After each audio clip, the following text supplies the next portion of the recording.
О, көмейден аққан менен жылы қайнар, жағдай көп жанымызда суы ойнар. Мектеп десең көп даулар еске түсет, көбейді індет болған ірі жайлар. Кимешек киіп өскен қыздарыма сектант деп тағып қойдық бүгін айдар. Оқуға тек юбкамен кіргізем деп ақылда адам айтама дінін ойлар. Жалаң бұт қызды көрсе көзі жайнап, адам көп жаулықтыға жыны қайнар. Қызыңды өз қолыңмен шешіндірсең, адамдар көп қуыршақ қылып ойнар.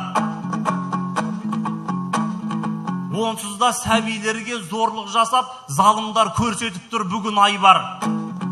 Қаншама қыз мектепте жүкті болды, әлі балаң шағында күліп ойнар. Осыны біле тұра қыздарымды шешіндірген билікте зұлым ой бар. Ұят кетсе білімнің керегіне, тәрбиенің тұнығын түбі лайлар. Қызыңнан ар ұлыңнан намыс қашса, тұрама салт дәстүрін құрымай бар. Қазақтың даласына мектеп ашып, ұрпақтың көзін ашқан ыбырайлар. Ал қазір жас ұрпақтың көзін емес, басқа жерін ашып жүр сұмырайлар.